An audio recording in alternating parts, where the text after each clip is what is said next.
Bonjour, la diététique mathématique, version CS Coaching Performance 46. On a parfois l'impression que l'alimentation, c'est compliqué, qu'il faut deviner ce qu'on doit manger. En réalité, c'est beaucoup plus simple et logique que ça. La nutrition, c'est comme calculer la consommation d'une voiture.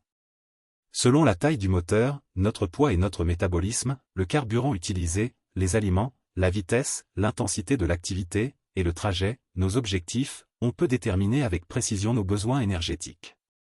Pas de hasard, c'est de la diététique mathématique. L'homme dans la chaîne écologique. On n'est pas isolé.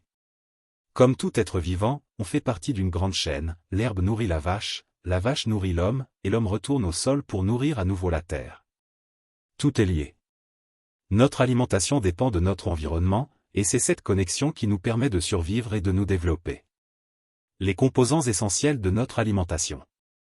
Les protéines, ce sont les briques de construction de notre corps.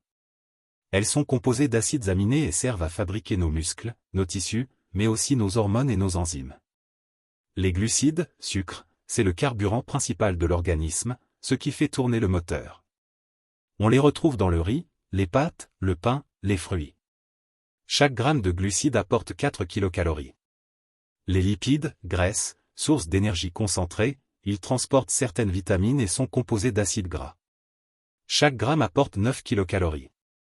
Les vitamines, de petites molécules indispensables, chacune avec un rôle bien précis, la vision, la peau, le système immunitaire, les nerfs, le sang. Les minéraux et oligo-éléments, calcium, magnésium, potassium, fer, zinc. Ils assurent la solidité des os, l'équilibre nerveux et musculaire, la qualité du sang et bien plus encore. L'eau, c'est le composant majeur du corps humain, environ 70%. Elle transporte, régule, hydrate, dissout et sans elle, rien ne fonctionne. L'oxygène, souvent oublié dans la nutrition, mais indispensable au métabolisme énergétique. Sans oxygène, pas de combustion des nutriments. L'alcool, il apporte 7 kilocalories par gramme, mais aucun nutriment utile. C'est une énergie vide, sans intérêt physiologique. Le cheminement des nutriments. Tout ce que nous mangeons suit un trajet précis. Les aliments passent d'abord par le tube digestif, puis les nutriments sont absorbés par le sang. Ils sont ensuite transportés vers les tissus où ils sont utilisés pour produire de l'énergie ou reconstruire le corps.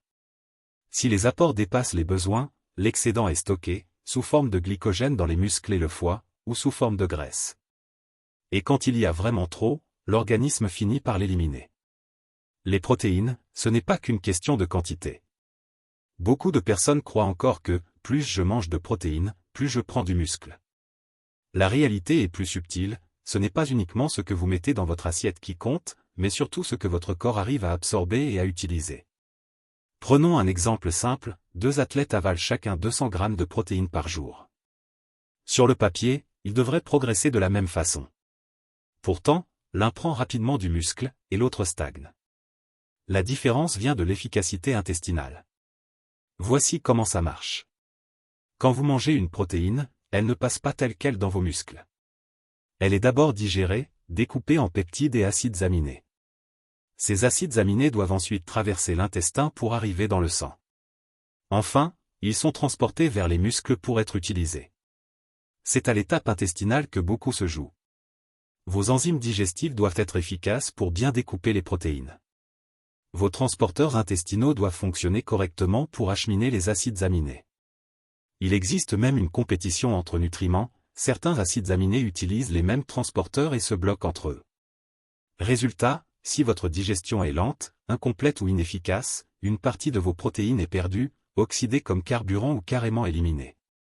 Comment améliorer son efficacité d'absorption? Bonne nouvelle, votre système digestif peut s'entraîner et s'optimiser, exactement comme un muscle. Renforcez l'activité enzymatique, soit naturellement, protéines faciles à digérer comme la whey isolate, soit avec des enzymes digestives en complément. Optimisez la vitesse gastrique, une digestion trop lente réduit l'efficacité, trop rapide empêche l'assimilation complète.